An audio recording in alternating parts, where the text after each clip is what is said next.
But before we go there, I feel like just speaking life to some of you. I'm not sure how to do that.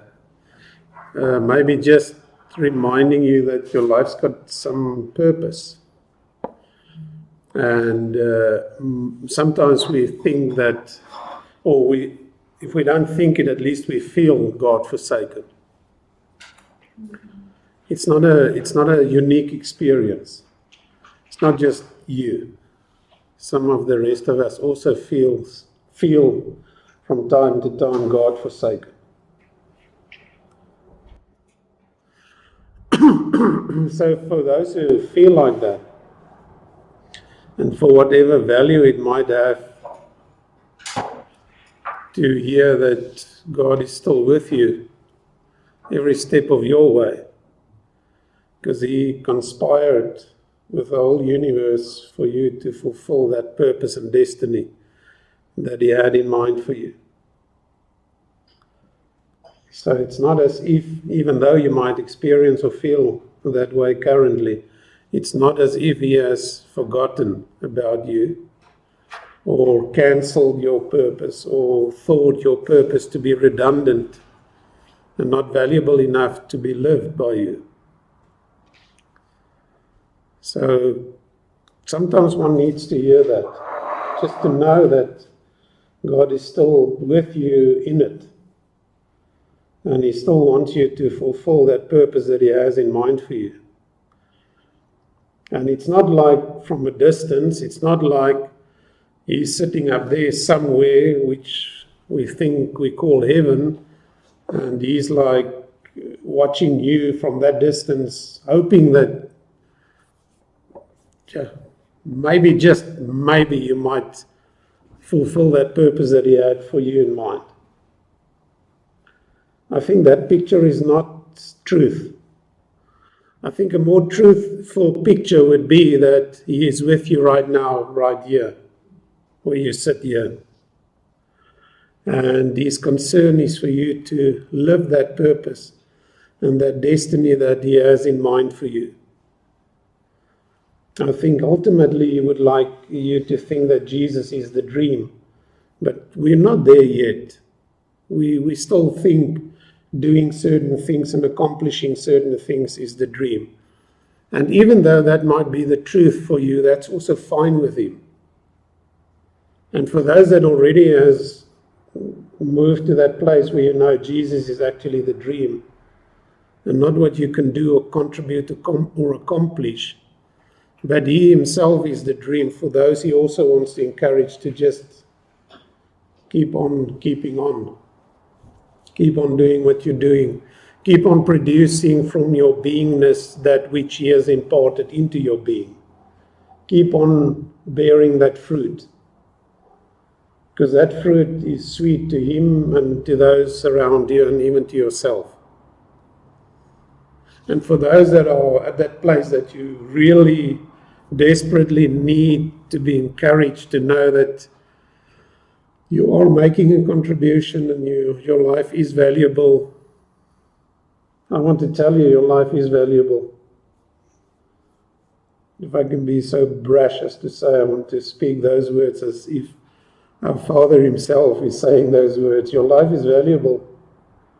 Your life has got meaning. Your life is not just something that could be discarded off because most of the world don't add value or attach value to human life. It's not to be cancelled so quickly. You don't need to. Your life is valuable. Your life means things to people. You might not be there to experience that. I know the emotion sometimes is different to the reality or the truth of your life. But we need to hear those words tonight for the value and the power it has, that you're precious. When He created you, He really did step back and say, this is good. This is exactly what I want. I had nothing else in mind but this. I wanted you to look like this. I wanted you to be male. I wanted you to be female. I wanted you to be this age that you are right now at this moment. I wanted you to be part of the colored culture or the Afrikaner culture or the Xhosa culture or the English culture. I wanted you to be like that. It's not a mistake. Although our parents obviously are instrumental in helping us to be here, they are not the primary designers of who you are. That title or function is fundamentally reserved for God Himself only. He designed you. He made you the way that you are. And there are things that we battle with to accept and to embrace and to celebrate. Things that we might even think should not have been. And other things that we battle to accept completely, because if we look at others, they seem to not have that challenge, or they don't look like that. Mine is too small or too big or too not beautiful enough. Or I don't have it in me. You have it in you. You really have it in you. You need nothing more to live your purpose than what you currently have, because potential and the potential that He has placed within you serves that purpose that you have, serves that destiny that you have, and it's already present. It was from the beginning present. The fact that you now can release it is merely because the season calls for it now, and you can offer it now, give it now, live it now, express it now. Your life is immensely valuable in God's sight. It's actually beautiful. With all the things that you deem to be not good about you, He's happy with that. It's only when you and I move into understanding that kind of unconditional love that He has for us that we will grow into becoming more of what He desires and dreams for us. So what I think I'm saying is that you can embrace you, love you, accept you, regard you. Because you are some piece of art, some beautiful work. And not because I say so, it affirms or confirms it or validates you. That is really just the truth. If I can speak on His behalf in this moment, His thinking and His desire for you is always to prosper you, always to look out for you, always to care for you, always to have a concern for you, always to love you more than what you will ever need. And that love never grows. It never becomes more. Before you knew Him, before I knew Him, that love was already completely the love that I needed. It doesn't grow when I grow in holiness or when I grow in more serious commitment towards Him. He doesn't fluctuate based on who I am. I might fluctuate, and I do. You do. But He doesn't fluctuate like that. And now today He loves you more because you pray more, or you give more to the poor, or you are holier than 10 years ago. He doesn't now love you more. He already loves you so completely for the person that you are that I can do nothing to convince Him to love me, or you can't convince Him to love you more. He's completely in love with you. He calls you His son and His daughter. He calls you His beloved. He calls you the bride of the one that is going to have an eternal relationship with His Son. You are of that stuff. That's who you are. Just want to hold a mirror up briefly for you to see once again. Because we forget. Life takes us. Life happens. And when life happens, we don't have a mirror. We just do. And we just engage. And we just go from this to that and do this and that and all that's demanded of us to do. And we hear other people and we see in the media what we should become according to them. You are exactly what he had in mind. You are perfect according to his design. If you can embrace that thought, that thinking, that truth, that reality, then it would be a huge gift that you give yourself. And you're worthy of a gift like that. You can gift yourself with the truth of him that looks upon you favorably and loves you immensely without constraint. He doesn't hold himself back in his love for you. He doesn't demand of you to step up to the plate or to become now something that the world tells you you should be before he loves you. You are there right now, right here. You becoming holier will not change anything about the way he thinks about you. His love was complete before you came to him. He knows what you're going to do in a year's time when you sin. And even having that thought and that knowledge, he says, I still love you. I know you're going to fail somewhere down this path. But even me knowing that, I still choose to love you completely. It's not going to faze me. I'm not going to step back. Because I am love, he says. And I am not love because you, or even me, sitting here and maybe speaking words of encouragement or try to. I'm not love because Nico says I'm love or because you say I'm love. It is just your deep understanding of who I am. I've always been love.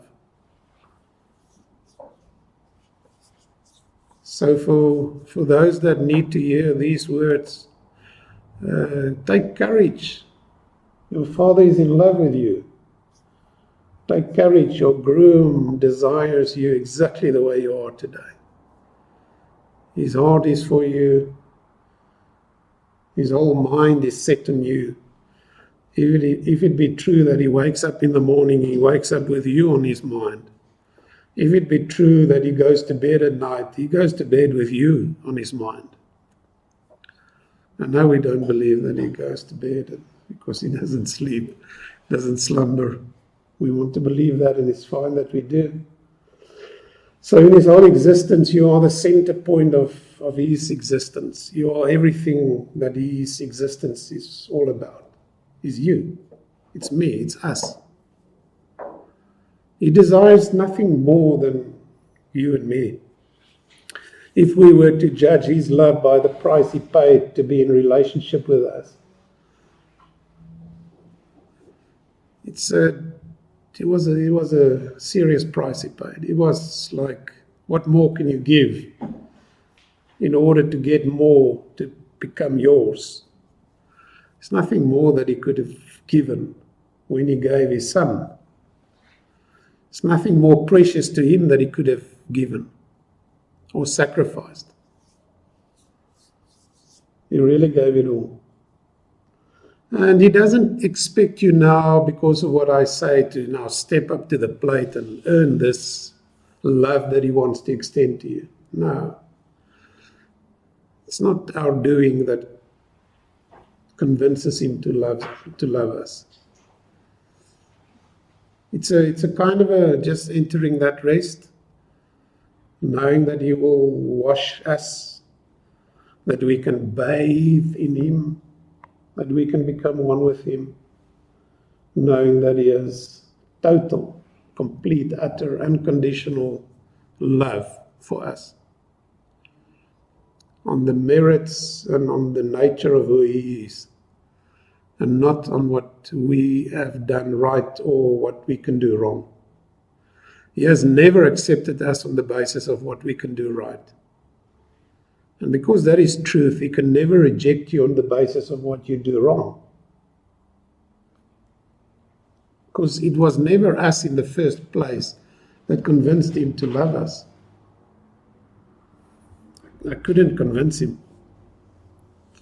The love was present before I came to the knowledge that it was even there, that it even existed. The love was available and accessible for me, for you. It's still. You know those moments when you were so broken in the beginning, when you met him and you realized how deeply you need him. We are still there. You could have grown 30 years in him. You're still there. Realize you need him and he's there. You don't have to do the rituals and the fancy tricks to convince him. He's present for you. He's accessible. He's wholly present. Like a good coach. He's just present. Attentive to your needs. He's not indifferent towards that. It's not as if, go out and sort it out and get your act together. That's not his heart.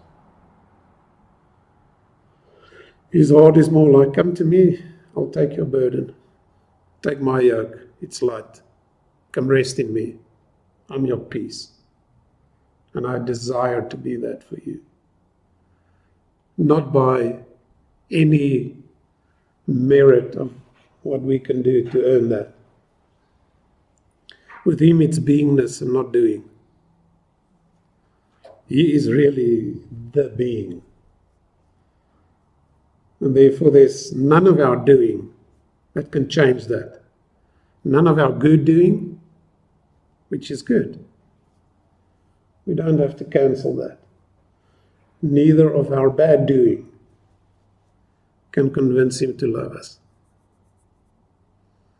He's complete. You are in him and he's in you. It's a mystery, but a beautiful one.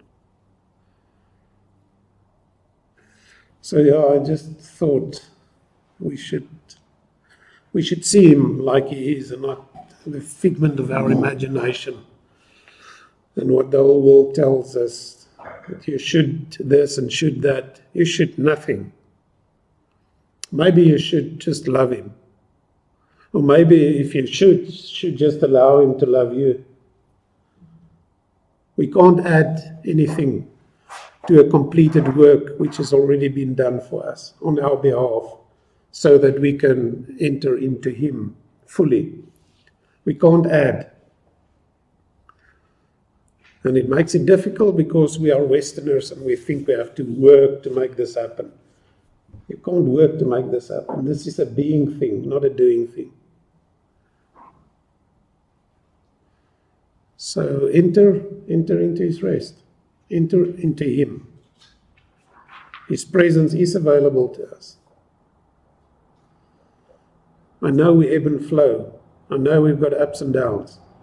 I know we've got highs and lows. If you're on a high, celebrate him, love him, express your love to him. Just tell him you love him. Some of you can't even get over a certain hurdle. And my advice to you, and let me stare into the heavens, because maybe you think I'm talking to you. Just bless that person that hurts you and that's your enemy. Just bless that person. You will not even be able to start to imagine how that can set you free. It's like just turning it so on its head. If that person that hurts you, disappoints you, that you distrust, that does things that come against you in a very bad way, you can just bless that person. And if you, I even wanted to say, if you want to do me a favor, but who the heck am I? If you want to do yourself a favor, when you drive home tonight, just bless that person. And it might be tears and you're not in the mood for it. Just say, Father, I bless X, Y, and Z. And Father, I don't want to, because I'm angry. But I bless her. And I bless her children, and I bless her work. And just carry on like that for 5 minutes. Might be one of the greatest revelations you ever get as to how you can overcome things that are very big in your thinking and very challenging. It's got power, forgiveness. It's got serious power. Talking about moving the world, moving universes with forgiveness. It's a great act of love. If these words resonate with you, wherever you are, that is where your deliverance might be. That's where your freedom might be for now. That's what you might be or should be doing. And again, that is not to convince him to love you. That is only so that you can inherit your portion, your freedom, your breathing space that you need for your life. Unhook yourself. Forgiveness does that unhooking often. There's a lot of value to live in peace with all men. There's a lot of value in that. If we can embrace that, it would be good for us. I love you for whatever value that might have to hear that. I really do. I'm on this journey with you. I'm just as human as the rest.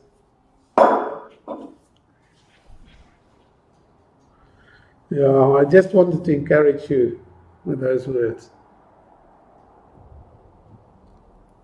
And it will encourage you.